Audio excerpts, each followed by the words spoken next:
మరికొద్దిసేపట్లో రవీంద్ర భారతిలో ఎస్పీ బాలసుబ్రహ్మణ్య విగ్రహ ఆవిష్కరణ చాలా అంగరంగ వైభవంగా జరుగుతుంది. ఇదే అంశంపై మొదటి నుంచి ఫైట్ చేస్తున్న పృథ్వీరాజ్ మనతో ఉన్నారు. అన్న మొదటి నుంచి ఫైట్ చేస్తున్నారు, బట్ విగ్రహం ఆవిష్కరణ అయితే ఇంకొద్దిసేపట్లో ప్రారంభం కానుంది. ఏం చెప్తారు అసలు? మీకున్న ప్రధానమైన అభ్యంతరాలు ఏంటి అసలు? ఈ ప్రాంత తెలంగాణ ప్రాంత అస్తిత్వం గురించి కొట్లాడినటువంటి వాళ్ళు చాలామంది ఉన్నారు. జైళ్ళకు పోయిన వాళ్ళు ఉన్నారు. అంటే పేదల పక్షాన ఉండి వాళ్ళ సర్వం కోల్పోయి జీవితాలు కోల్పోయి ప్రజల గురించే పుట్టి ప్రజల గురించే చనిపోయినామన్నట్టుగా ఈ చరిత్రలో ఉన్నటువంటి వాళ్ళు నువ్వు తొవ్వా పువ్వుల తీరు అమరులు ఉంటారు అన్నట్టుగా ఎక్కడ ఏడిపోయినా కానీ ఏ పల్లెలో ఎక్కడ చూసినా కానీ ఊరికో 10-20 మంది ఉంటారు ఇక్కడ. అటువంటి వాళ్ళ చరిత్రలందరినీ పక్కకు పెట్టి ఈ బాలసుబ్రహ్మణ్యం తెలంగాణ అస్తిత్వాన్ని వ్యతిరేకించేటట్టుగా, కించపరిచేటట్టుగా, అవమానపరిచేటట్టుగా జయ జయ తెలంగాణ పాట పాడాన్ని రిజెక్ట్ చేసినటువంటి ఒక కమర్షియల్ ఆర్టిస్టు, పైసలకు గొంతు అమ్ముకునేటువంటి ఒక బాలసుబ్రహ్మణ్యం విగ్రహాన్ని ఇక్కడ తీసుకొచ్చి పెట్టుడు అనేది మాకు ఆబ్జెక్షన్. అది ఈ ప్రాంతము విముక్తి జరిగి తెలంగాణను ఒక సపరేట్గా చూడాలి. తెలంగాణ పోరాటాలతోని తీసుకొచ్చుకున్న తెలంగాణ. అందరి మనస్తత్వాలు వేరే ఉంటాయి, ఆంధ్రలో మనస్తత్వాలు వేరు ఉంటాయి, ఇక్కడ మనస్తత్వం వేరుంటుంది. ఇక్కడ ప్రాణం ఇవ్వడం అంటే పొద్దు పొడుపు లెక్క, ఇక్కడ ఇంకో తెల్లారినట్టే ఇక్కడ. సో అట్లా త్యాగాలు చేసినటువంటి వాళ్ళు చాలామంది ఉన్నారు కదా. అటువంటి కవులయ్యి, అటువంటి కళాకారులై, అటువంటి రచయితలై, అటువంటి పాత్రికేయులై, ముఖ్యంగా అది కళారంగం కాబట్టి కళాకారులకు సంబంధించినట్టు కూడా మా సుఖ సత్యది కావచ్చు, మిద్దెరాములు అటువంటి వాళ్ళే కావచ్చు, ఇటువంటి వాళ్ళే పెట్టాలని చెప్తున్నాం కదా. ఇవాళ జరుగుతూ ఉన్నది. నీకు ఒగ్గు కనబడతలేదు, తెలంగాణకు రిప్లికా అదే కదా. ఒగ్గు, ఇటువంటి డోలు, ఇటువంటి ఏం లేవట. ఇప్పుడు చూస్తే బంజారా డ్యాన్సును, కోలాటం అవి పెట్టి చేస్తున్నారు. ఇంకేదో కేరళ నుంచి ఏదో తీసుకొచ్చుకొని పెట్టి చేస్తున్నట్ట. సరే, వాళ్ళు ఎట్లాగో వాళ్ళకి ఆ సోయి లేదు, అది ఉండదు.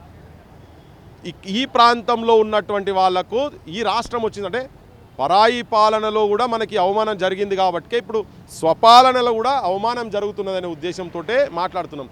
ట్యాంక్ బండ్ ఇక్కడ ఉన్నాయి కదా విగ్రహాలు, మొత్తం మన వాళ్ళ ప్రాతినిధ్యం సరిగా చెయ్యలేదనే ఉద్దేశంతో కదా అప్పుడు విగ్రహాలన్నీ తీసి అలా వారేసింది. దానిలో భాగస్వామి అయినందుకు నేను గర్వపడుతున్నా. అంటే అప్పటికి తెలంగాణ రాలేదు, ఉమ్మడి ఆంధ్రప్రదేశ్ రాజధానిలో అందరి విగ్రహాలు ఉంటాయి కదా అని చెప్పేసి వాళ్ళు చెప్తున్న పరిస్థితి. మీరేమో ఆంధ్రలో మా విగ్రహాలు ఉన్నాయంటే ఉమ్మడి రాజధానికి సంబంధించి హైదరాబాద్ రాజధానిలో పెట్టుకుంటారు, కానీ విజయవాడలో, విశాఖపట్నంలో పెట్టుకోరు కదని చెప్పేసి చెప్తున్న పరిస్థితి. ఏం చెప్తారు దానికి? ఎన్టీ రామారావు విగ్రహాలు, రాజశేఖర రెడ్డి విగ్రహాలు వాడకు పెట్టిరు కదా. మరి ఈడు ఉన్నాయి కదా, వాళ్ళే పెట్టుకున్నారు కదా. అవి పెట్టి మరి ఆడున్నాయా?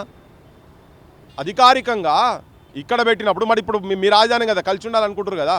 మరి ఇప్పుడు 3 రాజధానులని ఇంతకుముందు జగన్ పెట్టే, అంతకుముందు అమలాపురం అని చెప్పి నేనే అమరావతి, అమరావతి దగ్గరనన్నా మరి పెట్టాలి కదా. మరి ఈయనే ఓ 15-20 విగ్రహాలు మనోళ్ళే పెట్టాలి కదా, మనకు కూడా గౌరవం ఇవ్వాలి కదా. మాట్లాడితే తెలుగు ప్రజలు కథా కార్ఖానా అని మాట్లాడుతుంటారు. ఎడబెట్టిర్రు ఇక్కడ వాళ్ళకి ఎవరికి అక్కడ పాత్ర ఎక్కడ ఉన్నది?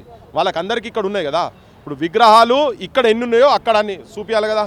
లేవు కదా. ఇప్పుడు ఆల్రెడీ ఎన్టీఆర్ ఘాట్ ఉన్నది ఈడ, మళ్ళీ ఇంకో ఘాట్ ఎందుకు? ఇప్పుడు రాజీవ్ గాంధీ విగ్రహాలు బొచ్చడు ఉన్నాయి. ఈడ తెలంగాణ తల్లి విగ్రహం పెట్టాలి, తీసుకొచ్చి రాజీవ్ గాంధీ విగ్రహం పెట్టి ఇక్కడ. ఇదేంది అడ్మినిస్ట్రేషను ప్లస్ ఎందుకు ఈ విముక్తి సపరేట్ ఎందుకు అయింది అనేటందుకు ఇక్కడ అమరజ్యోతి ఉన్నది. మధ్యలో ఉండాల్సిన ఎవరు? తెలంగాణ తల్లి ఉండాలి, లేకపోతే పోరాటం చేసినటువంటి వాళ్ళని ఇక్కడ ఉండాలి. రాజీవ్ గాంధీకి ఏం కన్సర్న్ అండి? రాజీవ్ గాంధీకి ఏం సంబంధం? రాజీవ్ గాంధీ విగ్రహాలు గిడబెట్టుడని అంటే ప్రతిసారి గిచ్చికయం పెట్టుకున్నట్టుగా ఈ తెలంగాణ అస్తిత్వాన్ని బొందబెట్టే ప్రయత్నము ఈ ప్రభుత్వం చేస్తున్నది. దానికి ప్రధానమైన నాయకత్వం వహిస్తున్నటువంటి వ్యక్తి రేవంత్ రెడ్డి. అంతే. అందుకే ఆయన ముఖ్యమంత్రి కాబట్టి ఆయన గురించి మాట్లాడాల్సిందే. మా ఊళ్ళ విగ్రహాలు పెట్టుండ్రి, మమ్మల్ని గౌరవించుండ్రి, అప్పుడు ఆలోచన చేద్దాం. అంటే బాలసుబ్రహ్మణ్యంకి సంబంధించి నేను విగ్రహం ఎవరైతే పెడుతున్నారో వాళ్ళని కూడా ఇంటర్వ్యూ చేశాను. వాళ్ళు చెప్పేది ఏంటంటే ఘంటసాల విగ్రహం కూడా బాలసుబ్రహ్మణ్యం పెట్టాడట. ఘంటసాల విగ్రహం పక్కకు నేను చనిపోయినప్పుడు నా విగ్రహం కూడా పెట్టండి అని 20 ఏళ్ళ కిందట వాళ్ళ శిష్యులతో చెప్తున్నమాట. సో మాకు సహకరించండి, తెలంగాణ వాళ్ళకి రిక్వెస్ట్ చేస్తున్నాం, ఒక్క బాలసుబ్రహ్మణ్యం విగ్రహానికి ఎగ్జంప్షన్ ఇవ్వండి అని చెప్పేసి వాళ్ళు కోరుతున్నారు. ఏం చెప్తారు మరి మీరు?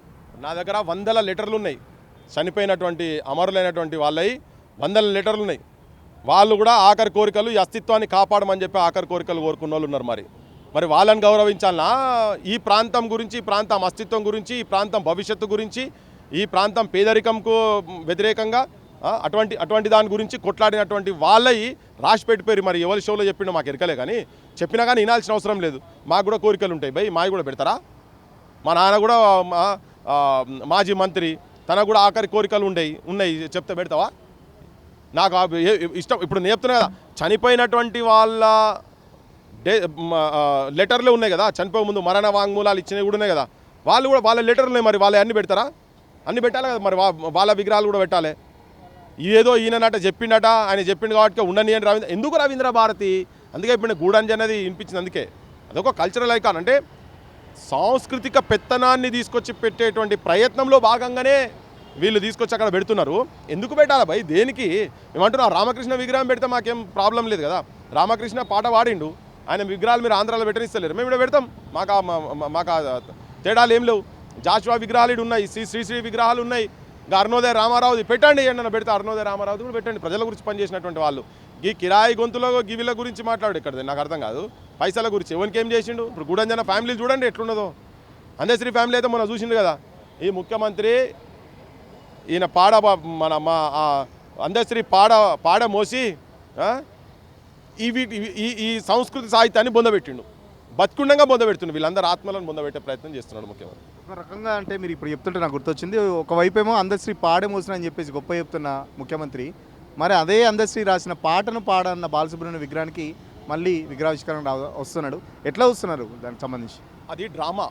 నేను ఇంతకుముందు కూడా చెప్పినా, ఇది నేను మళ్ళీ మాట్లాడుతుంది దీని మీద, నాకు ఉన్నది కాదు. ఈయనే పాడే మోసుడు డ్రామా. ఆయన ఒక రాజకీయ నాయకుడు అబ్బా, ఆయనకి ఎక్కడ ఫీలింగ్స్ ఉంటాయి? ఆయన కనుక ఫీలింగ్స్ ఉండేది ఉంటే బెల్లి లలితను ముక్కలు నరికినప్పుడు ఎందుకు మాట్లాడలేదు? గద్దరన్న మీద తూటాలు పడ్డప్పుడు ఎందుకు మాట్లాడలేదు? పిట్టలు రాలిపోతుంటే ఇక్కడ యువకులు ఆత్మహత్యలు చేసుకుంటుంటే, ఈ ప్రాంత గౌరవాన్ని కాపాడేందుకు ఆత్మహత్యలు చేసుకుంటే, బతుకు లేక ఆత్మహత్యలు చేసుకుంటే, ఎన్నడక ఒక్క దగ్గరకు వచ్చి పాడమోయనోడు ఇవాడ పాడమోస్తే గీనన్నంతా అరబనకు అర్థంగా జనాలు కూడా, కొంతమంది సంఘాలు పోయి కూడా భూమి మీద ఎవడు చేయని పని మా ఓడి చేసిండు అన్నట్టు చెప్తున్నారు. ముఖ్యమంత్రి చేసిండు, ముఖ్యమంత్రి అదే డ్రామా, పెద్ద డ్రామా ఆర్టిస్ట్ ఆయనే. ఓకే, మరి అప్పుడు అంతకుముందు సోయి లేదా ఆయనకు? అంతకుముందు లేదా? పోనీ అయిపోయింది అనుకున్నాం, గొడ్లను కొట్టిస్తుంది కదా. 60 మంది చిన్నపిల్లలు చచ్చిపోయినారు బా, ఫుడ్ పాయిజన్ అయ్యి. నిరుద్యోగ యువకులు చచ్చిపోతలేరా? ఈయన వచ్చి పాడమోసిండా? వాళ్ళని ఇంకా కొడుతూనే ఉన్నాడు కదా. పాడలు మోయంగానే అయిపోతుందా? నాకు అర్థం కాదు. ఉట్టి పాడమోయంగానే గొప్పోడు అయిపోతారా? అదొక రాజకీయం. ఆయనే చెప్పిండు, జనం మాతోని మోసపోవాలనుకుంటున్నారు, మేము అబద్ధాలు చెప్తే జనం నమ్మాలి అనుకుంటున్నారు. ఆ జనానికి ఆ కోరిక ఉంది కాబట్టి మేము నమ్మిస్తున్నాం. నేను రాజకీయ నాయకుడిని, నేను నమ్మిస్తా, జనం మోసపోవాలనుకుంటున్నారు, మేము మోసం చేస్తామని చెప్పని ఆయన మాట్లాడుతుంటే సిగ్గు లేకుండా మనము ఆయనకు సపోర్ట్ చేసుకుంటూ పోవడం అనేది అయితే నాకైతే ఇది చాలా గమ్మత్తు ఉన్నది. మా వాళ్ళంతా కూడా కొట్టుకపోతున్నారు, ఉద్యమాలు చేసిన వాళ్ళు కూడా కొట్టుకపోతున్నారు. ఎవరు లేని పని చేసిన, అరే 1200 మంది దాంట్లో తుపాకులు పట్టింది కదా ఉద్యమకారులు. బయటకు వస్తే తుపాకీ పట్టి ఇట్లా పట్టుకొని, ఆయనకు ఆ లైసెన్స్ ఉన్న తుపాకీ కూడా కాదు, అది స్టెన్ గన్లు పట్టుకొని మిషన్ గన్ను స్టెన్ గన్ను దాన్ని ఏమంటారు పట్టుకొని ఇట్లా దిప్పుకుండవండి కదా. జనగాంలో లట్లు పట్టుకొని కొట్టిండు కదా ఉద్యమకారుల మీద. పోనీ అయిపోయింది, ముఖ్యమంత్రి అయినాక మారుతాడు అనుకుంటే ఎక్కువ చేస్తుండే ఇంకా. అందుకే ఈ పాడలు మోయంగానే మనం పరవశించి మనం దండాలు పెట్టాను పొరలాల్సిన అవసరం లేదు ఈ ముఖ్యమంత్రి మీద. ఈ ముఖ్యమంత్రి నైజం వేరు, ఈ ముఖ్యమంత్రి లోపటున్నది వేరు, బయట ఉన్నది వేరు. మీ మీద కూడా సోషల్ మీడియాలో చాలా కామెంట్స్ పెడుతున్నారు, చాలా వల్గర్గా తిడుతున్నారు. తెలంగాణకు ఆంధ్రాకు మధ్యలో విద్వేషాలు రెచ్చగొడుతున్నారు, క్రాంతి దళ్ పృథ్వీరాజ్ అని చెప్పేసి చెప్తున్నారు. ఏం చెప్తారు వాళ్ళకి సంబంధించి? మాట్లాడే వాటి మీద జవాబులు చెప్పే సంస్కారం ఉన్నంతో మాట్లాడతాం. నీ బూతులు తిడితే, ఇవన్నీ తిడితే నీ సంస్కారం నువ్వేందో తెలుస్తున్నదిరా నాయన. మీరు మాట్లాడేటోళ్ళు, నేను మాట్లాడే ఒక్కొక్క అంశం మీద నేను చాలా అంశాలు చెప్తున్నా కదా. మా దగ్గర ఉన్నటువంటి ఈ ప్రాంతం గురించి కొట్లాడినటువంటి వాళ్ళు, ప్రజల గురించి కొట్లాడినటువంటి వాళ్ళ విగ్రహాలు మీ దగ్గర ఎందుకు లేవు అని అడుగుతున్నా. వాటి గురించి ఆన్సర్ చేయండి. ఓకే, ఈ ప్రాంతంలో ఈ సినిమా రంగంలో ఉండి దేశం కాదు అంతర్జాతీయ స్థాయిలో పోయినటువంటి వాళ్ళవి, పైడి జయరాజ్ కావచ్చు, మా ప్రభాకర్ రెడ్డి గారు అసంటోళ్ళవి కావచ్చు, ఇటువంటి వాళ్ళవి కత్తి కాంతారావు కావచ్చు, లేకపోతే మా నేరెల వేణుమాధవ్ గారి అసంటోళ్ళవి కావచ్చు, అటువంటి వాళ్ళ విగ్రహాలు ఎందుకు లేవు అని మాట్లాడుతున్నాను నేను. ఇది కిరాయి గొంతా కాదా? బాలసుబ్రహ్మణ్యం ఇప్పుడు పాడుతా తీయగానే ప్రోగ్రామ్ వస్తుంది, అదే ఒక స్పాన్సర్డ్ ప్రోగ్రామ్, ఆయన కమర్షియల్ అయినా పైసలు తీసుకొని చేసిండు ఆయనే. ఓకే, మరి ఆ గొంతులు మా దగ్గర బొచ్చడున్నాయి కదా. వాటి మీద ఆన్సర్ చేయకుండా ఉట్టిగా నోటికి వచ్చినాడు విద్వేషాలైంది. నీకు ఆ ప్రాంతీయవాదం ఉన్నది కాబట్టి నువ్వు మాట్లాడుతున్నావు. మేము చెప్తున్నాం కదా, మేము మా జాషువాలై శ్రీశీలను రామకృష్ణ గారిని, తెలంగాణ పాట పాడిన రామకృష్ణ గారిని మేము గౌరవించుకుంటున్నాం, తటమొస్తా అని చెప్తున్నావు కదా. అయినా కానీ నువ్వు బూతులు తిడతా అంటే నీ సంస్కారం లేదు, మీకు సంస్కారహీనులు, మీరు అన్కల్చర్డ్ రోక్స్. ఇటువంటి వాళ్ళు మాట్లాడేవాళ్ళంతా విద్వేషాలు రెచ్చగొట్టేది ఏముంటుంది ఇలా. ఆయన ఆపు, చర్చ చేసిన తర్వాత మళ్ళీ మీరు ఏం పెట్టుకుంటారో తర్వాత సంగతి. కానీ ఇక్కడ వాళ్ళ సంగతి ఏంటిదని మాట్లాడితే రెచ్చగొట్టేదే ఉంటుందబ్బా. మీరు మాట్లాడుతున్నారు, మా అన్నం తినుడే తెలియదు, మీకు వ్యవసాయం చేసేదే తెలియదు, బట్టలు వేసుకుంటే తెలియదు, అంతా మేమే చేసినాం. అరే ఎందుకు వచ్చిర్రా నాయన, మరి వీడికి నీకు అంతా తింటుంటావో నీ దగ్గర బతుకుపో, వీడికి ఎందుకు వచ్చి బతుకుతున్నావు? ఒకవేళ అట్లా మాట్లాడుతూ ఉంటే ఈడ పొట్ట పొట్ట కొట్టడంతోనే మాకు సమస్య, పొట్ట కూటికి వస్తే మేము అక్కలో చేర్చుకుంటాం. ఇలా హైదరాబాద్ అంటే నువ్వు అన్ని కల్చర్లు ఉంటాయి, మొత్తం దేశం మొత్తం వచ్చి ఇక్కడ ఉన్నారు. ఇంకా వీళ్ళతోనే సమస్య ఎప్పుడు వస్తున్నది అంటే వీళ్ళకి వచ్చి ఇక్కడ ఆధిపత్యం చేయాలని ఉన్నది చూసినావా, ఇప్పుడు కూడా ఆధిపత్యమే కదా అది. మరి ఇంతగానో మాట్లాడుతుంటే అదే శుభలేఖ సుధాకర్కు ఒకవేళ ఆయన అన్నాడు అనుకో, ఈ పుట్టినరోజు కాకపోతే ఇంకో పుట్టినరోజు ఉంటుందండి, నేను కాంట్రవర్సీలో నేను పెట్టదలుచుకోలేదు, ఒక 6 నెలలు ఆగుదాము, మీరు కూడా ఏమైనా డిసిషన్ తీసుకొని అనాలి కదా, అది పెద్దరికం ఉంటుంది కదా. కనీసం ప్రభుత్వం ఇంత జరుగుతుంటే తెలంగాణ వాదులంతా ఒకవైపు శుభలేఖ సుధాకర్ కానీ ఎస్పీ బాలసుబ్రహ్మణ్యం సంబంధించి ఒకవైపు ఉన్నారు. కనీసం చర్చలకు పిలిచి ఒక కాంప్రమైజ్ వేలో సరే ఇక్కడ కాకపోతే ఇంకొక కాడ పెట్టుకుంటారు, లేకపోతే మిమ్మల్ని కాంప్రమైజ్ చేసి మిమ్మల్ని ఒప్పించుకొని విగ్రహం పెట్టే ఆలోచన ప్రభుత్వం కానీ అటు ఎస్పీ బాలసుబ్రహ్మణ్యం చెందిన వాళ్ళు కూడా ఎందుకు తీసుకోవట్లేదు ఇనిషియేట్ అని చెప్పేసి. అధికార అహంకారము తలకాకి ఎక్కున్నది ప్రభుత్వానికి, ముఖ్యమంత్రికి. హ్యాక్ వీడు ఏం చేస్తాడు అని చెప్పని, అరే మంచోడు జనం తిరగబడితే నైజామే పైజామా ఉడగొట్టిరు, నైజామి పల్లెళ్ళకి రానియలే, రజాకారులకు వ్యతిరేకంగా తిరుగుబాటు జరిగింది. ఇక్కడ పెద్ద పెద్దోళ్ళు కథమైపోయినారు, మంచి ప్రపంచ స్థాయిలో పెద్ద హిట్లర్ల సొంటలో వేరు. ఇక ఈయనకు కంపారిజన్ కాదు కానీ ఈయన చాలా చిన్నోడు. ఇటువంటి వాళ్ళకి అహంకారం తలకాయ ఎక్కిన వాళ్ళకు మొదలైంది, డెడ్ లైన్ మొదలైంది. ఇలా మీరు చూడండి, మొత్తం తెలంగాణలో ఉన్నటువంటి కవులు మొత్తం ముందుకొచ్చారు మా వాళ్ళంతా. ఎస్, ఇలా నా తెలంగాణ ప్రాంతం అస్తిత్వం ప్రమాదంలో ఉన్నదంటే అందరు బయటకు వచ్చారు.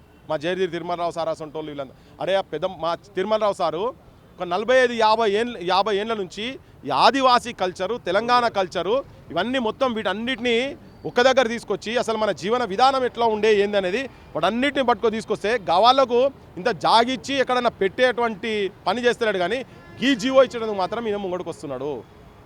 ప్రభుత్వము వీళ్ళ తలకాయకి ఎక్కున్నది. ఎవడేం చేస్తాడు, మమ్మల్ని లాఠీలు ఉన్నాయి కదా అని.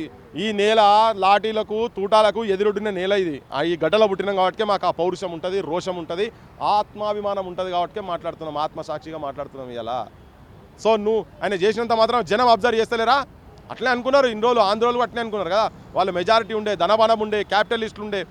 ఈవెన్ అక్కడ ఉన్నోళ్ళు ఒకసారి ఢిల్లీలో ఒకసారి ఇప్పుడు ఉన్నట్టు ఆయన ఎంబడున్నాడు కేశవరావు చెప్పిండు ఒక దగ్గర, ఒక సెమినార్లో, 7 to 8 capitalists are influencing Congress central leadership, అందుకే తెలంగాణ వస్తలేదని మాట్లాడిన ఒక దగ్గర ఆయన మాట్లాడితే చెప్పిన మరే 7-8 మంది క్యాపిటలిస్టు, ఆంధ్ర క్యాపిటలిస్ట్ చేతిలో దేశం ఉన్నది అని అంటే, ఒక డిసిషన్ ఉన్నది అని అంటే దేశం ప్రమాదంలో ఉన్నది అనేది. ఇవాళ అటువంటి ఉన్నా కానీ తెలంగాణ తీసుకొచ్చుకున్నాం కదా. రేపు ఈ అవమానాలు కూడా తెలంగాణ భరిస్తున్నది ఇప్పుడు. కానీ ఎక్కడో దగ్గర దీని విముక్తి జరుగుతుంది. నిజమైన తెలంగాణ వాదుల చేతులల్లో, నిజమైన తెలంగాణ ఆకాంక్ష గురించి కొట్లాడినటువంటి వాళ్ళ చేతులలో రాజ్యం లేదు కాబట్టినే ఇవాళ మనకి దుస్థితి ఉన్న తెలంగాణ. ఫైనల్గా చెప్పండి, బాలసుబ్రహ్మణ్యం విగ్రహం అక్కడ పెట్టడం కాకుండా వేరే దగ్గర పెడితే మీకు ఎలాంటి అభ్యంతరం లేదా, లేకపోతే ఈ బాలు విగ్రహంతో ఆగిపోద్ది అనుకుంటారు, ఇంకా ఆంధ్ర వాళ్ళ విగ్రహాలు ఇంకేమైనా పెట్టే ఆలోచనలో ప్రభుత్వం? ఎందుకంటే జూబ్లీహిల్స్ ఎన్నికల్లో కూడా ఎన్టీఆర్ విగ్రహం ఖచ్చితంగా పెట్టి చూస్తా, ఎవడన్నా అడ్డం వస్తే వాడిని మూసిలేసి తొక్కుతా అన్న సందర్భం కూడా చూసినాం మనం. సో ఇది బాలు విగ్రహంతో ఆగిపోద్దా, ఇంకా విగ్రహాలు వచ్చేస్తూనే ఉంటాయి? మరి ఆయన ధమాకులు ఏమో తెలియదు, ముఖ్యమంత్రి ధమాకుల. ఒకవేళ ఆయన బాలు విగ్రహం పెట్టాలని కూడా అంబేద్కర్ విగ్రహం ఉంది కదా ఇక్కడ, అంతకన్నా డబల్ పెట్టుకోమని, ఆయన ఇంట్లో పెట్టుకోమని చెప్పు. లేదా ఈ స్టూడియోలు కట్టుకున్నారు కదా వాళ్ళ స్టూడియోలో పెట్టుకోమని. రవీంద్ర భారతి అనుడే ఆధిపత్యం చేస్తందుకు, చెలాయిస్తందుకు, సాంస్కృతిక అడ్డా అయినటువంటి దగ్గర పెట్టాడు అనేదే వాళ్ళ అహంకారం. అంటే ఇక్కడ సంస్కృతి లేదు, ఇక్కడ సాహిత్యం లేదు, ఏం లేదు, ఇక్కడ ఉండేది ఉంటే వీళ్ళే ఉన్నారు అనేది చూపించుకునేటువంటి ఆధిపత్య అహంకారంతో తీసుకొచ్చి అక్కడ పెడుతున్నారు కదా, దాన్ని మేము ఆబ్జెక్షన్ చేస్తున్నాము. ఇంకా పెట్టుకొని ఎక్కడైనా పెట్టుకొని వాళ్ళు వేరే దగ్గర ఈ అడ్డా కాడ. అందుకనే నేను ఈ మన గూడంజన్ అది వినిపించింది కూడా అందుకే. నాకు ఇక్కడ ఎప్పుడో పాట పాడాలని ఉండే, 30 ఏళ్ళ కింద నా కాలం నేను ఇక్కడ వాడినది. ఆ ఇంపార్టెన్స్ ఉంది కదా, అక్కడ ఆ మూలాన్ని కొడుతున్నారు, గుండెకాయ మీద కొడుతున్నారు వాళ్ళు. అందుకే వీళ్ళంతా ఈ తిరుగుబాటు జరిగేది. ఇక మీరు ఎన్టీఆర్ విగ్రహం అంటారా, పెడతారు కావచ్చు ఆయన అంటే అంతా పోలీసులను పెడుతున్నాడు కదా. ఒక రోజు వస్తుంది బరాబర్. ఇప్పుడు ఆల్రెడీ లోపల రగులుతున్నది, అందరికీ రగులుతున్నది, ఎక్కడో దగ్గర అవుతుంది ఇది. అవి శాశ్వతంగా ఉంటాయని నేనైతే అనుకుంటలేను. ఇది ఇంకొక పోరాటానికి నాంది పలికేటువంటి పరిస్థితి మాత్రం ఇప్పుడు ఏర్పడ్డది. అది జరుగుతుంది. అది ఇంకొకటి, ఇంకా వాళ్ళు విగ్రహాలు పెడతారా అంటే ఇట్లనే చేసేసి ఇంకేమేమి పెడతారో చూద్దాం. కానీ ఎంత చేస్తే Newton's third law, to every action there is equal and opposite reaction. ఆ రియాక్షన్ ఉంది. ఈ నిజమైన భూమిపుత్రులు ఇక్కడ ఉన్నోళ్ళు ఉన్నారు, మా వాళ్ళు కూడా, ఆయన ఎంబడున్నోళ్ళు కూడా చాలామంది కూడా బాధతో ఉన్నారు. వాళ్ళందరూ కూడా ఎన్నడో రోజు మాట్లాడతారు ఇవన్నీ. కానీ ఇప్పటికే శపథాలు తీసుకున్నారు అక్కడ, మేము మొదలు దాన్ని గులగొడతామని చెప్పని. మేము అది జనం లోపలికి పోయింది. అది రేపు ఎడిపోతుందేమో తెలియదు. ఎప్పటికీ పోలీస్ ప్రహార పెట్టి కాపాడుతున్నాం అటువంటి విగ్రహాలను. చూద్దాం. ఖచ్చితంగా బాలసుబ్రహ్మణ్యం విగ్రహం సంబంధించి రవీంద్ర భారతిలో ఏదైతే తెలంగాణ కల్చర్ను తొక్కిపెట్టే విధంగా రవీంద్ర భారతిలో పెట్టడాన్ని మాత్రం మేము వ్యతిరేకిస్తున్నాం. దానికి సంబంధించి వేరే వాళ్ళ ప్రైవేట్ ప్లేస్లో పెట్టుకుంటే మేము ఎట్టి పరిస్థితుల్లో వ్యతిరేకించమని చెప్పేసి చెప్తున్న పరిస్థితి. మరో పక్కన బాలు విగ్రహంతోనే ఇది ఆగదు, మళ్ళీ ఈ తెలంగాణలో ఇంకా కంటిన్యూ అవుతుంది అని చెప్పేసి చెప్తున్న పరిస్థితి. సో ఖచ్చితంగా రేవంత్ రెడ్డి ముఖ్యమంత్రి అయిన కాడి నుంచి ఇలాంటి ఆంధ్ర వాళ్లకు చాలా వరకు హెల్ప్ చేసే విధంగానే ముఖ్యమంత్రి ఉన్నాడు. తెలంగాణ వాదులకు వ్యతిరేకంగా పనిచేస్తున్నాడు. ఖచ్చితంగా రేవంత్ రెడ్డి భవిష్యత్తులో భారీ మూల్యం చెల్లించుకుంటాడు అని చెప్పేసి చెప్తున్న పరిస్థితి. మరో పక్కన బాలు సుబ్రహ్మణ్యం విగ్రహం సంబంధించి జరుగుతున్న రచ్చకు సంబంధించి కూడా కనీసం ప్రభుత్వం చర్చలకు పిలవట్లేదు. అంటే ముఖ్యమంత్రి ఎంత అధికార మదంతో కొట్టుకుంటున్నాడో అర్థమవుతుంది. సో భవిష్యత్తులో కాంగ్రెస్ పార్టీ కానీ రేవంత్ రెడ్డి కానీ ఇక్కడ భారీ మూల్యం చెల్లించుకోక తప్పదని చెప్పేసి పృథ్వీరాజ్ చెప్తున్న పరిస్థితి. వీడియో జర్నలిస్ట్ సతీష్తో సురేష్, తొలి వెలుగు కోసం. అసలైన తొలి వెలుగు. ఫాలో వాట్సాప్ @తొలి వెలుగు అఫీషియల్.